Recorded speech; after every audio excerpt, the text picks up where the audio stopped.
This KFAN podcast is sponsored by Builders and Remodelers, exclusive Twin Cities provider of Elements Windows. Get the highest quality windows at unmatchable value. Visit buildersandremodelers.com for more details. Something unexpected happened after Jeremy Scott confessed to killing Michelle Schofield in Bone Valley Season 1. Every time I hear about my dad, it's, oh, he's a killer. He's just straight evil. I was becoming the bridge between Jeremy Scott and the son he'd never known. At the end of the day, I'm literally a son of a killer. Listen to new episodes of Bone Valley Season 2 starting April 9th on the iHeartRadio app, Apple Podcasts, or wherever you get your podcasts. And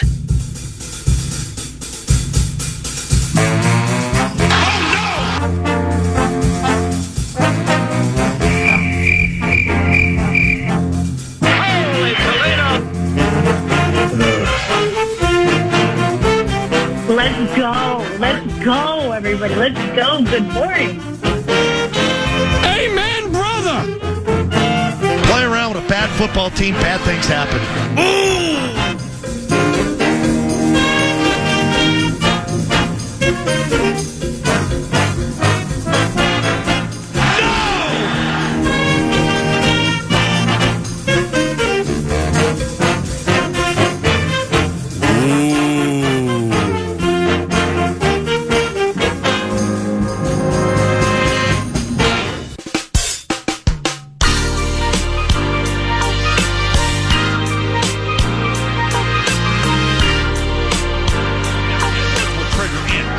On the shot line, comes into Rudy, right back to Ant, right wing.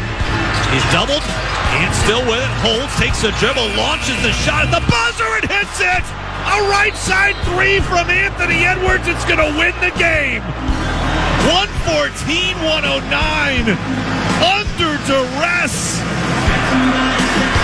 He's done it again. His sixth three of the night, he's up to 37 points.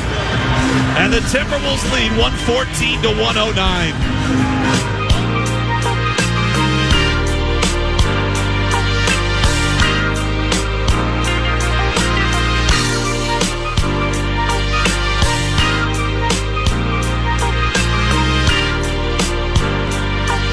He crosses midcourt, the horn sounds, and the Wolves have made it 5 straight wins and 14 victories in their last 17 games. Edwards paces the way with 37 points, knocking down 6 threes here tonight.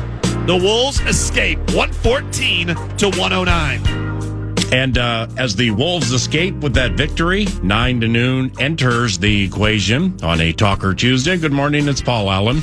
Shortly after 9 o'clock, awaiting the arrival of Minnesota Timberwolves head coach Chris Finch, who will be joining the equation very shortly. It's a Brett Blakemore production today. Good morning, Brett. What's up, PA? Now, with the 11 o'clock today, me having all the albums of Beyond the Pond. Yes. I listen quite frequently. I think Finchie's calling right now. I'm curious to see what you're going to have to offer for Brett's breakaways, because tomorrow is a Box in the Box for 9 to noon from Tria in St. Paul, with the Minnesota Wild set to do battle with the vaunted San Jose Sharks, and we'll get into that a little bit later, but let's all hail the Howl first. Here comes Chris Finch joining us, head coach of the Minnesota Timberwolves, assumedly from Milwaukee, courtesy of Second Harvest Heartland, 2harvest.org, and Prize Picks. Coach, how about that game last night, man? I mean, Florida went on the grind and won the national championship. Assumedly, you watched it, and good morning. Yeah, good morning. Yeah, I did watch most of it, and felt like a kind of a typical Florida win. That's the way they kind of won through the tournament. They turned it over a lot. Were able to survive their turnovers. They used their bigs to get things going, and Clayton seemed to be clutch every time they needed it. And they matched Houston's physicality and defense, which was, no one's really been able to do to that level through the tournament. But it was an outstanding Final Four. It was fun to watch. Most of the tournament kind of went, as chalk would have predicted, but right.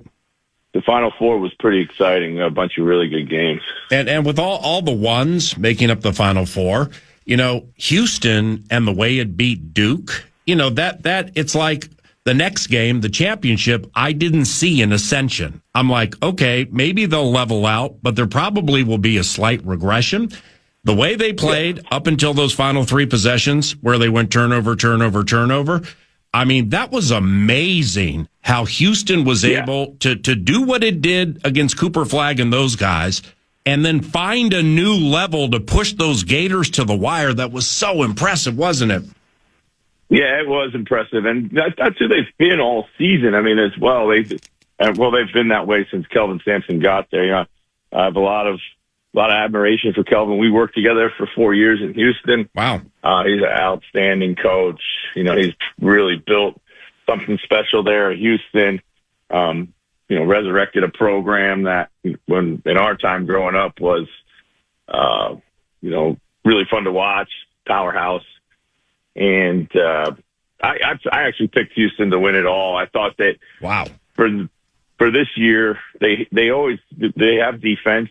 That usually works in the tournament. But this year I thought they had enough shooting and scoring to be able to kind of survive some of the bad nights that they'd had in the tournament with their inability to score in years past. I thought they had more of that, and I knew it would be a low-scoring game. It would be physical, it would be slow pace, but it was impressive, and felt bad for those guys that you couldn't get a shot off at the end, but sometimes that happens. Last one on the college vibe, and the Houston guard couldn't get the shot off because of your guy Walter Clayton Jr. I mean, just about ready to pack it. Holy cow! What kind of player do you think Clayton Jr. is going to be in the NBA? Yeah, he's really obviously helped himself in this tournament, move up in the draft board. Looks like he has the physical nature to kind of come in and be able to compete physically right away. He's clearly clutch. I like that he's got a pretty simple game. He makes big shots. He can play make. He can shoot coming off pick and roll. Defensively, like I said, he knows how to use his strength well. I think he's going to be good. I think he's going to be good in the league. I do. He's going to be a really good piece, and probably doesn't have the playmaking and some of the intangibles that a Freddie Van Fleet has. Right. But it kind of reminds me a little bit of that. Fred's run in college. I think Fred's was probably a little bit more spectacular in a little ways, but to me, they're pretty similar when I watch them play. The winning DNA that comes to the top is far outweighs anything that they supposedly can't do, Right. Freddie Van Vliet, Rockets, he actually makes the chat today if we have time. This is the first time we've chatted with you, Chris, embedded deep in Cheesehead territory. How is the town of Milwaukee? I've never been. It's a nice town, to be honest with you. It's a sneaky nice town. But we're a quick stop through, and it's our 4th out of 5 games on this road trip. So got a big one tonight. Got a beautiful arena, one of the newer ones in the league, as you know. This area of town they've redeveloped around the arena. It's called the Deer District. Seems like there's a lot going on. Hopefully we can make it as fun inside the arena as it is outside the arena. With the Philly game over the weekend, did you have a bunch of family and friends there, given you're from that area?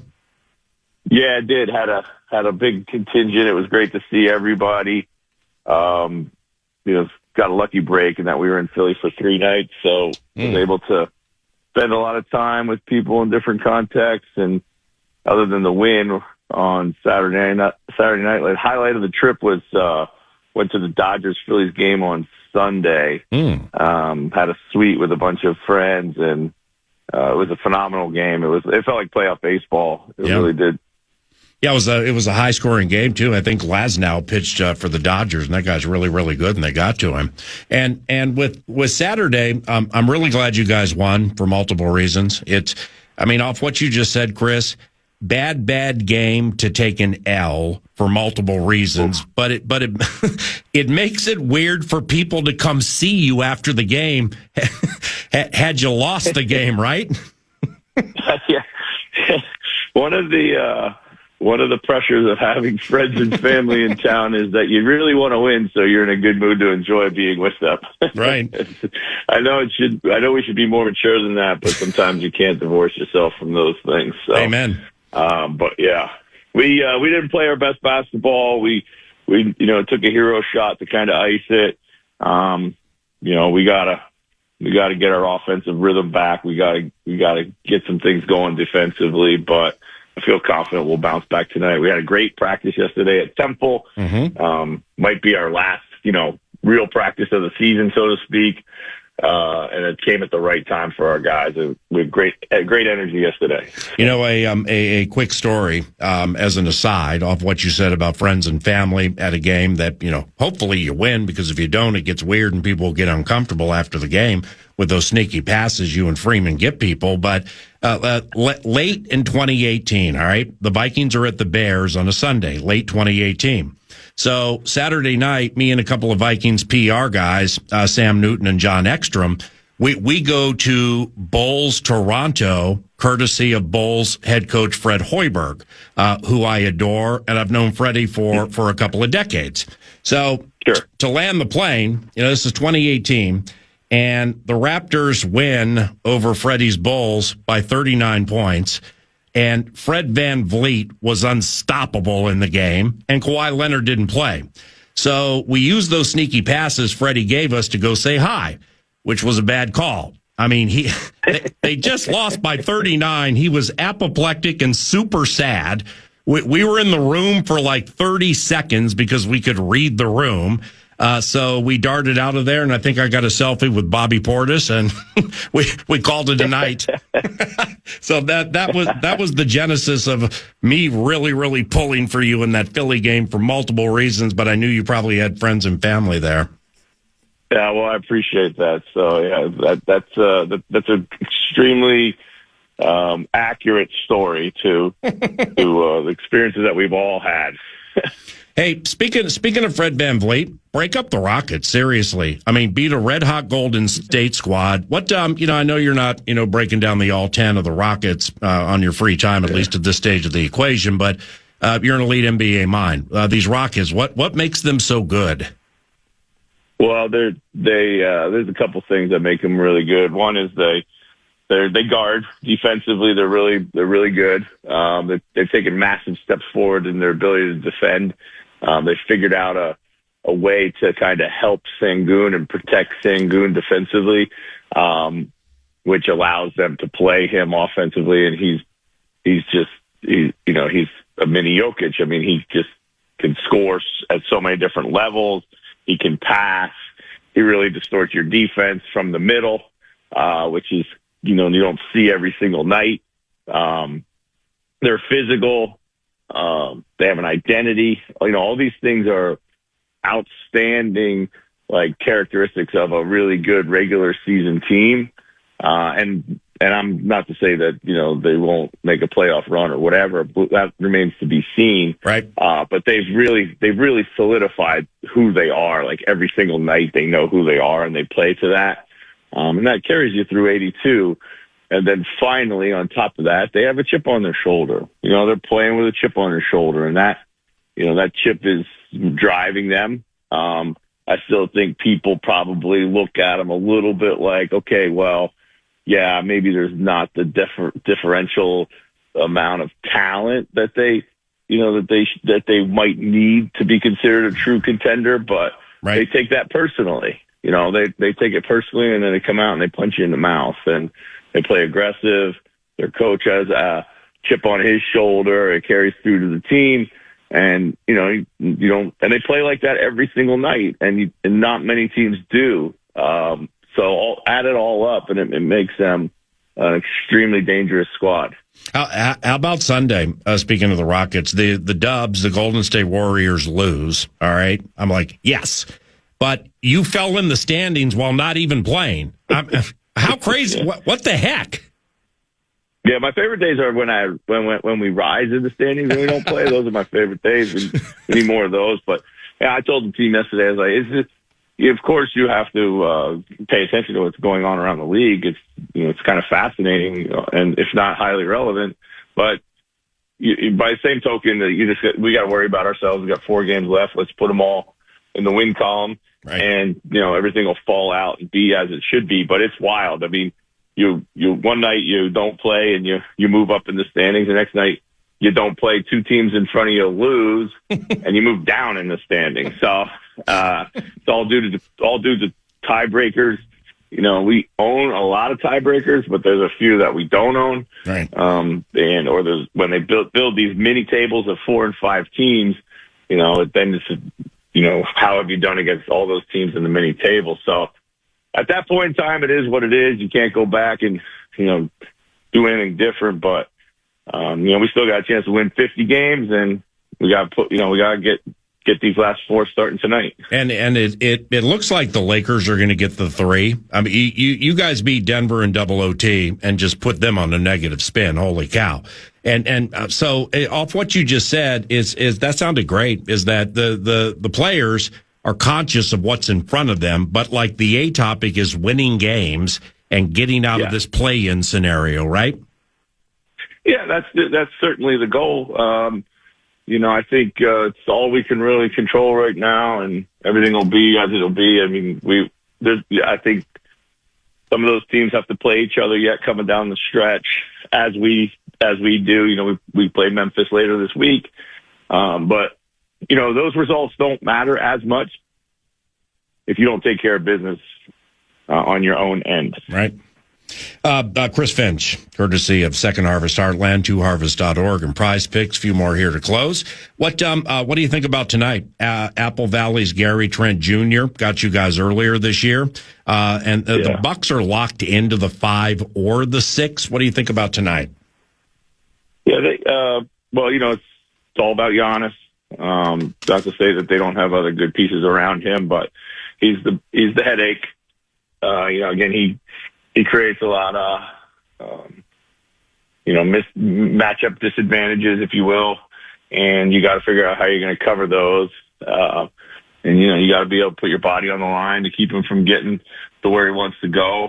And then you got to cover up the shooting that they have. Last time we played these guys, they had no Giannis, they had no Lillard, and we allowed the Trent Juniors and others to get hot.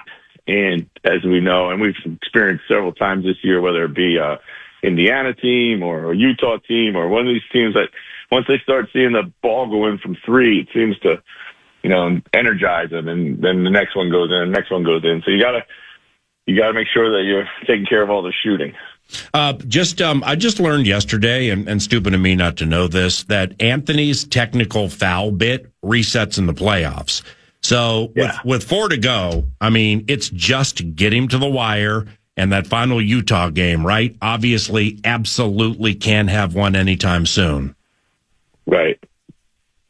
Yeah, I mean, that's the good thing about it. It does reset. And he's done a good job of, course correcting here down the stretch. So, which is good. It proves to me that, he can play with more self-control a little bit. Being able to control his reactions to things that don't go his way. Ironically though, he's seemingly getting to the free throw line less.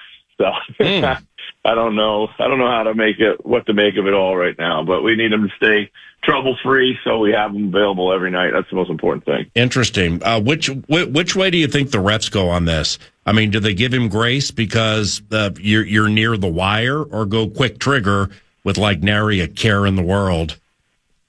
I mean, I think to be fair to the officials generally at this point in the season for everybody, because there's, these games are so valuable across the board. They've been very kind of understanding and gracious. I think you see some tempers boil over. We saw that a week or so ago in our building, and we've seen it around the league. They've done a really good job of managing those situations. I have to give them full credit. And lastly, and you kind of touched on the free throws, but the last 3, it's been good, man. Anthony's last 2 games, he's hit 11 threes on 48% shooting, and in his last 3, he's gone to the line 20 times. So nearly 7 a clip. We absolutely would take that for the next couple of, say, months, wouldn't we? Oh, no doubt about it. Yeah, his efficiency has been really high in the last couple games. which is good. Means he's getting to good shots and spots on the floor, playing within the flow of the offense for the most part, and I think he's benefiting from really good offensive decision making right now. Tear it up, my brother. Thank you very much for the time. We'll chat soon. Okay. Anytime, PA. Take care. Thanks. Yep. See ya. Chris Finch, coach of the Minnesota Timberwolves, weekly 9 to noon. I love the chats with Finchy. And hopefully you do too. What's on deck 9 to noon today, courtesy of TimberTech and TimberTech.com. Around the corner, we're going to call the analyst, Pete Bercich. My man has a new YouTube channel that he's firing up. And when he explained it to me this weekend, it's going to be really, really cool once that thing goes full throttle. The analyst is next. Then Ben Gessling from the Star Tribune. He'll be in studio at 10 o'clock for some bike steam.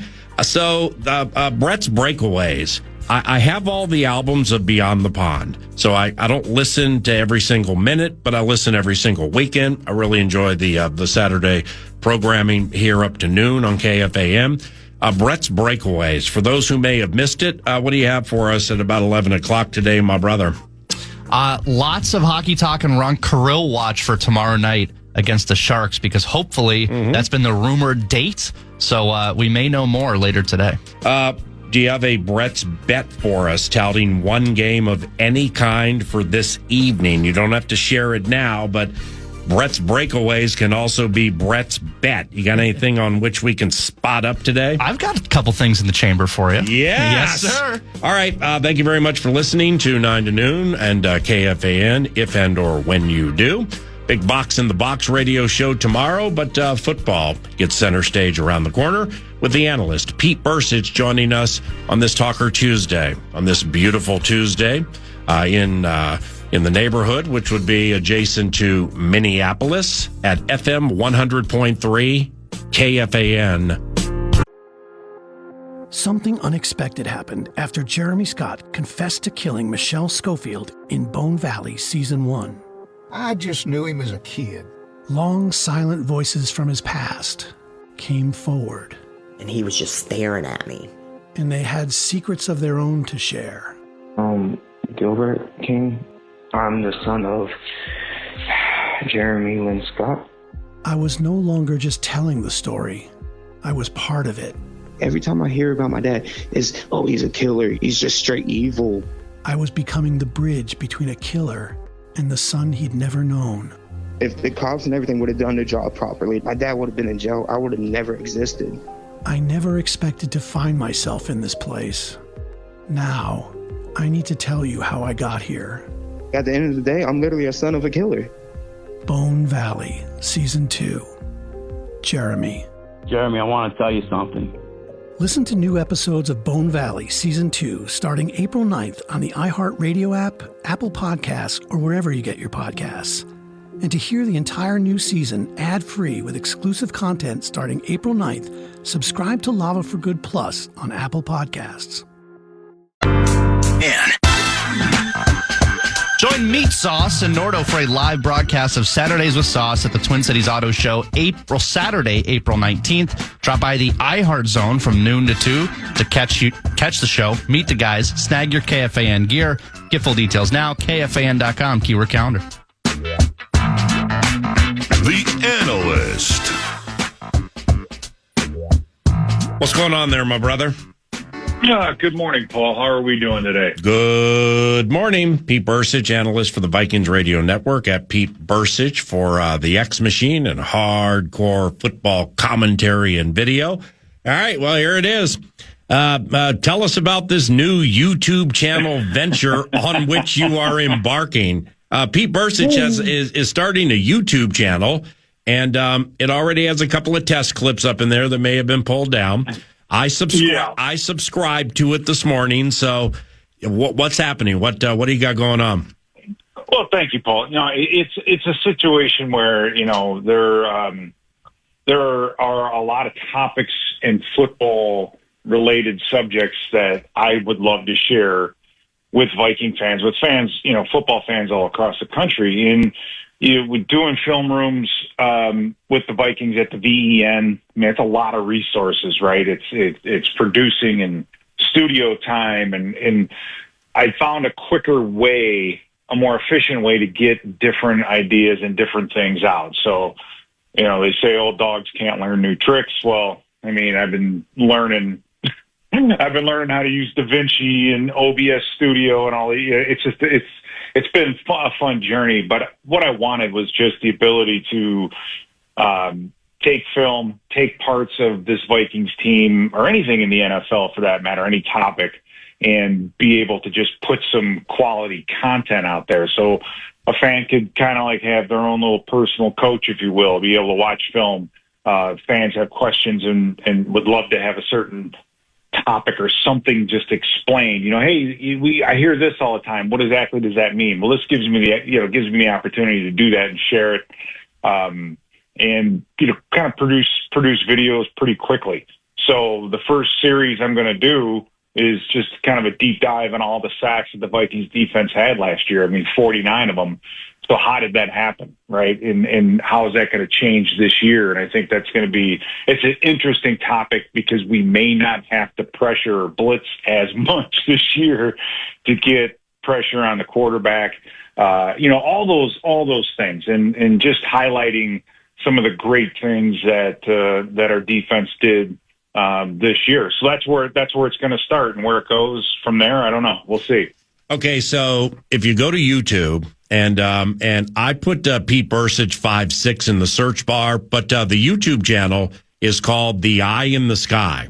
So yes. Look for The Eye in the Sky, and look for videos and cut-ups and stuff like that, hosted by Pete Bercich, like he just explained. Look for those to start firing up, certainly before the draft, probably markedly sooner. And subscribe to the channel, like I just did. And Paul, I was going to say, and it's the reason I call it The Eye in the Sky, is that's what, when we were players, that's what they call film. Because there are many times you're going to walk off the field, whether it's practice or in a game, and argue with your coach or your teammate about what just transpired on the field, right? Yeah. And, what we always say is the eye in the sky never lies. And, I mean, I don't know how many times something bad happened on the field and you're sitting there, you're walking back to the huddle in between plays and you're thinking, oh my God, that's going to look horrible on film. You know what I mean? Because you have to sit there and watch it. Right. And so that's the genesis of that title, and that's the basis for the channel. Is just the film is the film. It is what it is, and it doesn't lie. Okay, now when you said Pete, when you said, who says an old dog can't be taught new tricks, and I understand the pun in the line, but I mean you've been around this team a long time, man. I mean, from when you played mid-90s through the end of your career there. And then you start coaching in 2002. And the point I'm getting at is, without mentioning any names, I remember very early in my game calling career, say 03, 4, 5, right around there, that there were coaches here, maybe defensive coordinators, who absolutely did not embrace, what was coming in from a digital standpoint. And, taking it off the whiteboard and drawing things up like that and doing it a different way. So, I mean, that was kind of a sneaky little segue about 20 years ago to where we've gotten to now, right?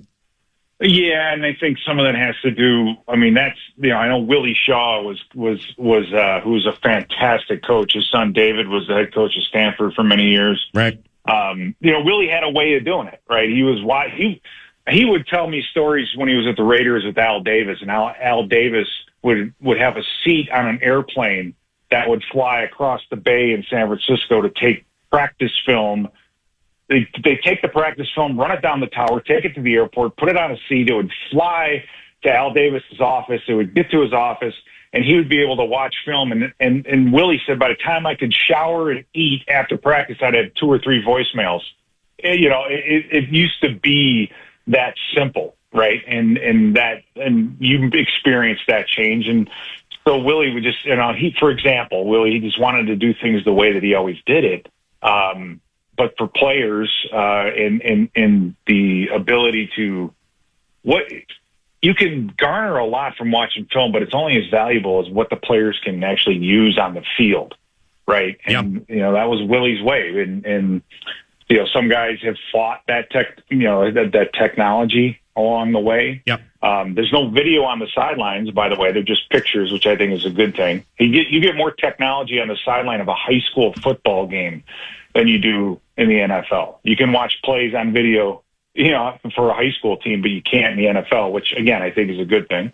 But when I'm talking technology, old dogs learning new tricks, I'm talking about GPUs and processors and software and figuring out how to do, use a full-blown production studio type thing. So that's, the football side of it, I got. It's the rest of it is a bit of a nightmare. So wait, you're going to do all that? I mean, are you? Yeah, I'm doing all of it. Wow, right, that's what I'm saying. It's like, what's your bit rate on a Yeti Blue microphone? What's that's got to match. It's ridiculous, but it's fun and it's exciting, and I'm learning, and we're gonna. It's just making your own graphics.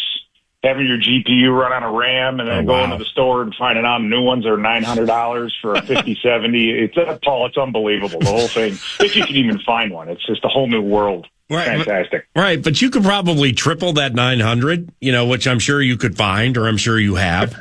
But it is tax season. Okay, so all right, 3-2. But you could triple that 900.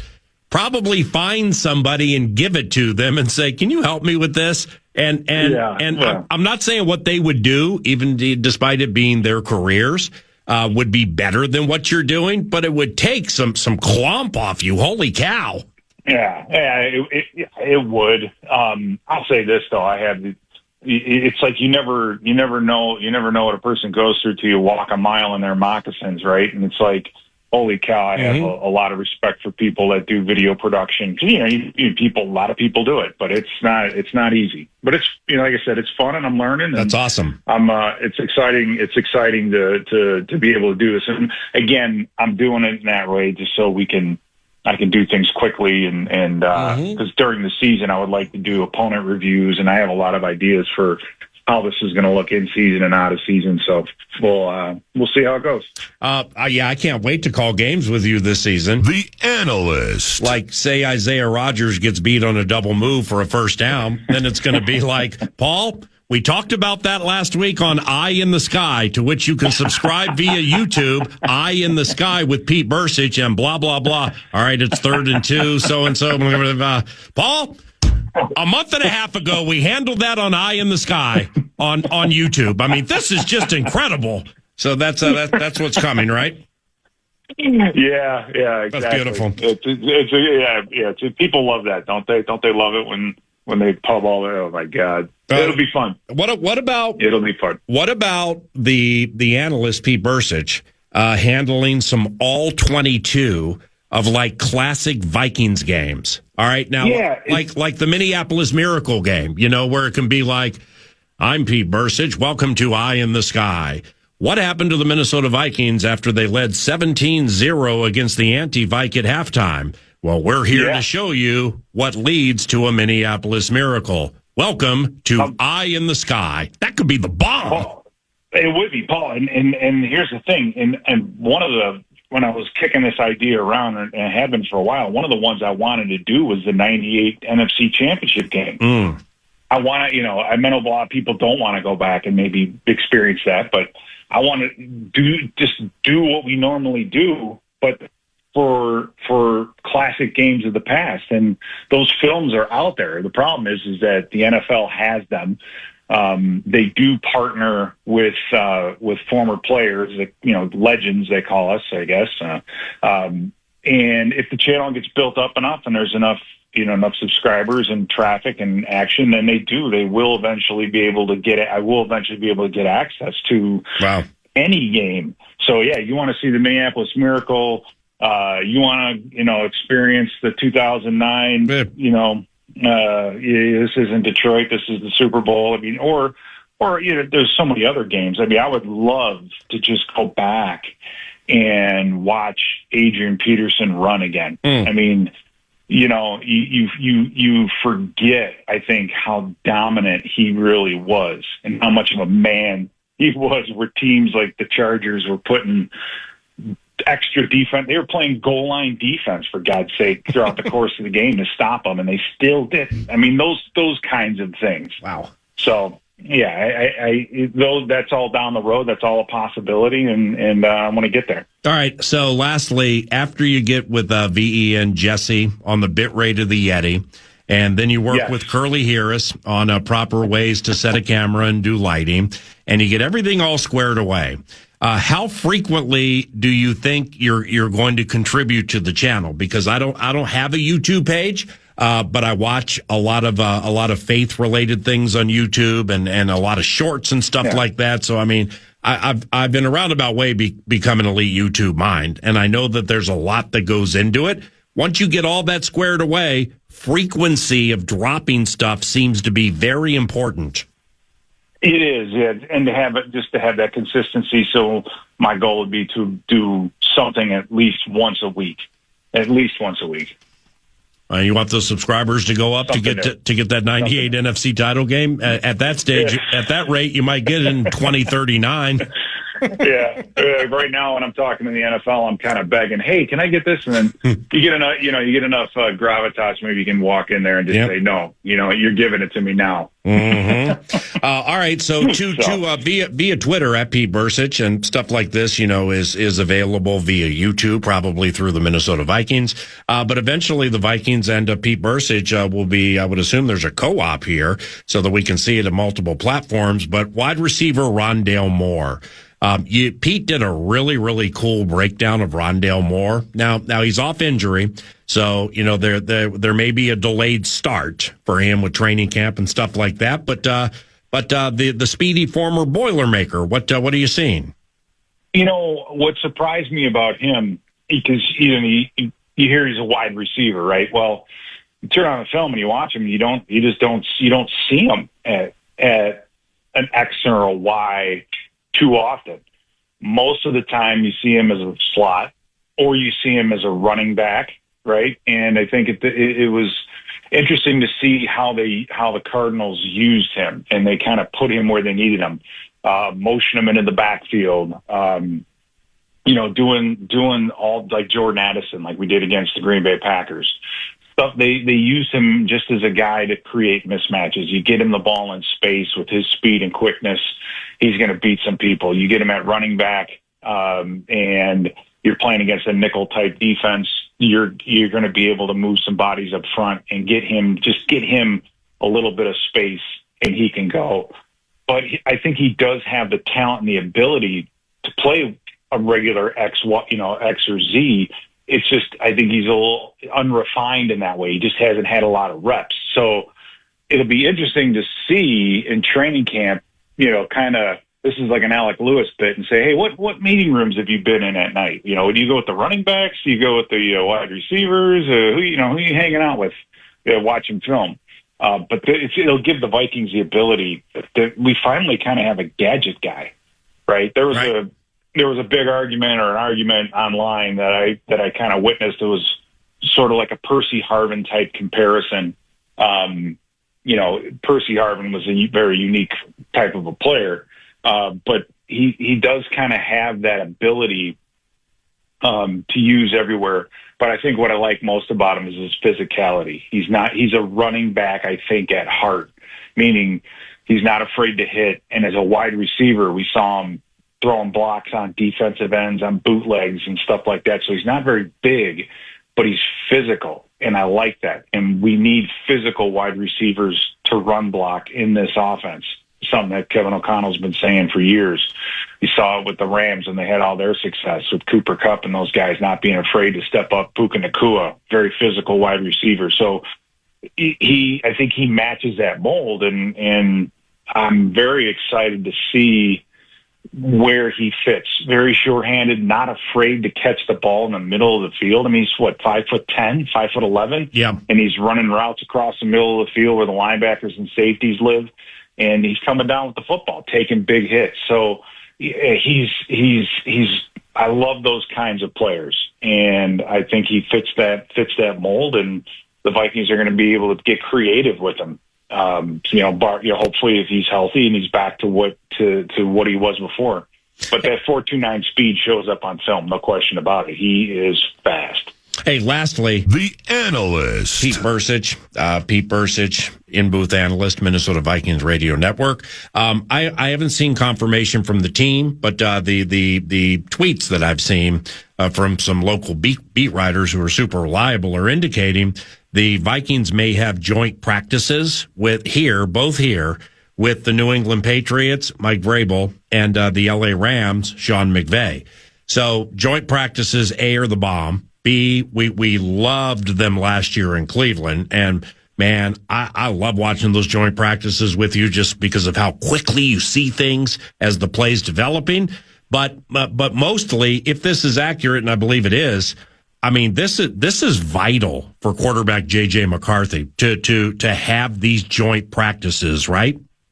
No question. Absolutely. He needs to get as many controlled snaps as he can possibly get before the season starts, right? I mean, even in the preseason, it's still live football, but these combined practices, you pretty much get everything except for hitting, the hitting of the quarterback. You keep your hands off the quarterback. So it's no surprise that they want to get a little extra work against as many teams as they possibly can. But yeah, that's the unknown factor going into the season. Last year, we were kind of in the same boat, but we had, you had the veteran backup, and obviously, Sam Darnold did a wonderful job, and really, we didn't miss a beat coming off a year before.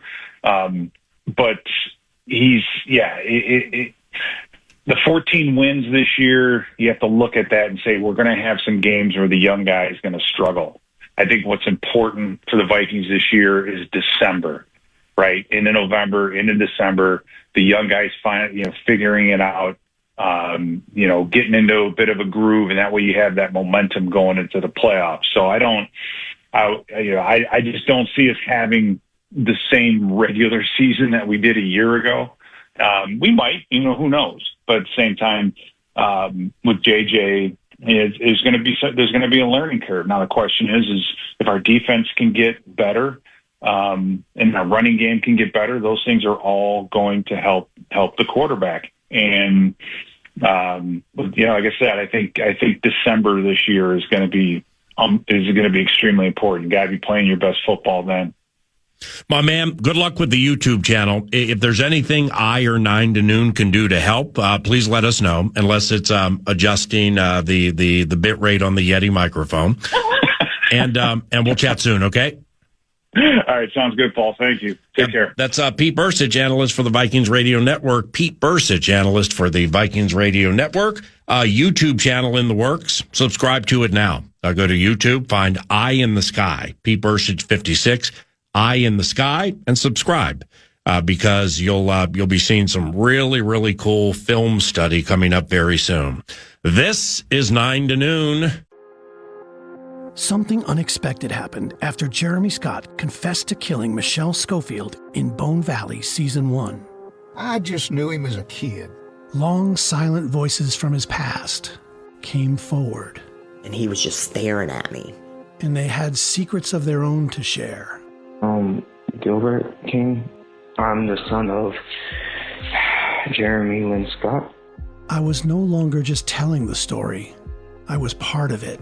Every time I hear about my dad, it's, he's a killer. He's just straight evil. I was becoming the bridge between a killer and the son he'd never known. If the cops and everything would have done their job properly, my dad would have been in jail. I would have never existed. I never expected to find myself in this place. Now, I need to tell you how I got here. At the end of the day, I'm literally a son of a killer. Bone Valley, Season 2. Jeremy. Jeremy, I want to tell you something. Listen to new episodes of Bone Valley Season 2 starting April 9th on the iHeartRadio app, Apple Podcasts, or wherever you get your podcasts. And to hear the entire new season ad-free with exclusive content starting April 9th, subscribe to Lava for Good Plus on Apple Podcasts. All right, brother, but you got up that tattered sleeve over there, Double B. Let's start here. Number 1. Your Minnesota Wild get the Sharks tomorrow at the X. They're coming off this. Corello at center point. Peels at the bowling. Outside the left circle, back to Zuccarello. Once more, Bold. He's got a lane left circle, walks in, back to Zuccarello. Hurried shot, they score! That's a hell of a call, man. Marco Rossi at the back post wins it in overtime, and the Wild beat the Stars in St. Paul 3 to the final. Great win for the Wild. Those are 2 points that were not on the registry, so we're happy with that because the Stars are a really good team. Amen. But here's the news that it's almost a tease for breakaways later. Yep. So hold on quickly. Yep. Sorry. Don't be the I'm with you. I mean, honestly, it's we now granted, it's when it comes to, as I would say, spotting up like Brett's bets. We are in a state where the learned leaders, they look at like $2 sports bets being akin to slapping your fattest vein and applying a tourniquet after heating a spoon and injecting something. I always love that one. So this has nothing to do with spotting up with our learned leaders. But in getting ready for Monday, and Monday's with Mick Tockett, I just look back at Stars, Wild Stars, and I can't remember exactly right now, man, but it was like 11-2-2 over the last 15, including the playoffs. Now, the Wild got a victory against them earlier this season, but how about this, man, because you're a hockey snob and an elite hockey mind. The Dallas Stars, in the second halves of back-to-backs, all right, so like they lost to Pittsburgh at Dallas on Saturday, traveled and played. So in the second halves of back-to-backs, the Dallas Stars had not lost the second game in the back-to-back since mid-January. Right. Against the Ottawa Senators. So, they kind of low-key or high-key had our number. They don't lose on the second part of back-to-backs. They have things for which to play with playoff positioning if they want to handpick their opponent and stuff like that. And the Wild, you watch all the games, man, and I'm watching pretty much every minute of every game at this stage of the equation. The loss to the Islanders, that's as lethargic, heavy-footed, I don't want to say unengaged because I'm not going to cast that aspersion on a locker room or a coaching staff, but lethargic, heavy-footed, and the Islanders were going 2 to our 1 a majority of the game. So now you get the 1 day off with travel, and then you play the Stars in a matinee. I mean, that was Dallas wasn't a huge favorite in the game, but I thought for sure Dallas, especially when they jumped up 1-0. When Boldy got that goal, man, you could just feel a tension bubble burst. And I think the State of Hockey crowd had something to do with that, energizing the boys, because they had pep in their step that they had not had in a week and change since before that New Jersey home game. So now you get the Sharks tomorrow night and a Vox in the Box tomorrow, 9 to noon, starts the show with Heinzo, also Russo Radio at 10. The Vox, Joe O'Donnell will join about 10:35. And I believe Alex Stalock, former Wild goalie, will be with us at Tria at 11 o'clock. But that's tomorrow, and as you were saying, we are on Kaprizov watch as we tease Brett's breakaways. Yeah, so what I've got is basically tomorrow has been the rumored targeted ETA of Kirill the Thrill. Yep. But practice today is at 11 in an hour. Okay. And if he's in line rushes, yeah. I mean, we could be in line for breaking news during the breakaways. That's what we're potentially. Right. Okay. I don't know. Won't that be above average? I've never seen a producer from David Ruth through Brett Blakemore get to the murmur more quickly, 3-2, more quickly than you did. That was beautiful. Secondly, thanks for nothing, San Jose Sharks. Seriously. I mean, you had multiple chances to beat the Calgary Flames last night and do us a little bit of a solid, and instead lost the game 3-2. So Calgary grabs 2. They had 2 games in hand over the Wild into like the final 4 for us, 6 for them. Now they have 1 game in hand, and they did damage with it, man. They got 2 points, and we're at Calgary Friday. So this this is a terrific Minnesota Wild week. Box in the box tomorrow. Perhaps some Brett's breakaway breaking news at 11. Les Hines, he gets sneaky. And he plays games with 97 today. Ooh. And then Vox in the Box is at 3 tomorrow. And my man's on line rushes just out there looking like Kirill Kaprizov. Let's go. Do you want one more, or do you want to straddle here? No, go and give us one more. We'll get one more. T-Wolves play tonight in Milwaukee. I know you're a big basketball fan. You read my mind. Border battle in Milwaukee. Here's the injury reports. So Shannon is now questionable, not out, questionable with the right groin strain. He's been out for a long time. And then as far as the Bucks go, we knew that Dame was out, right? I was under the impression that Giannis would be out as well. Me too. Not so fast, my friend. Probable Giannis Antetokounmpo. Yep. That is an issue for your Timberwolves. Yep. And that might change my bets segment. Double B, Brett Blakemore. Here's the deal. Finchy, we had Chris Finch on the radio an hour ago. Asked him about the Bucks, and he's like, starts and stops with Giannis. So Chris is so open and honest with this radio show. If he didn't think Giannis was playing, he would say it. Now, so therefore, he talks about Giannis. I'm looking at ESPN.com right now, and I see the T-Wolves are like a 4.5, 5-point favorite in this game. When you see that, and it's a road game against Milwaukee, well, that's an immediate. That was a nice run, Giannis. So we'll see what happens with the spot up lines during the course of the day. But Giannis is generally probable for most games, and he plays most of them. Of late, the probable has gone to a questionable, like middle of the day. When that happens, it's lights out Giannis. He doesn't play. Now, Milwaukee's jacking around with the 5 or the 6 in the Eastern Conference. They're a non-play-in team, which is cool for them. But Apple Valley's Gary Trent Jr. The game earlier this season against the Bucks, they got the Wolves right at the wire. Super special game when you lose at home to a team without Giannis and Damian Lillard. And then the guy from Minnesota, Gary Trent Jr., Apple Valley High School, goes for 21 and hits a bunch of key threes at the end of the game. So, in your face, Milwaukee, and News du Nord or News du Blakemore, provided by Canterbury Park and CanterburyPark.com. Canterbury Park, where the people come to play. Canterbury Park, where it's summer every day. Horses sing. It's 10 o'clock. Here comes the scribe, Ben Gessling, to chat some football on KFAN. Something unexpected happened after Jeremy Scott confessed to killing Michelle Schofield in Bone Valley Season 1. Every time I hear about my dad, it's, oh, he's a killer. He's just straight evil. I was becoming the bridge between Jeremy Scott and the son he'd never known. At the end of the day, I'm literally a son of a killer. Listen to new episodes of Bone Valley Season 2 starting April 9th on the iHeartRadio app, Apple Podcasts, or wherever you get your podcasts.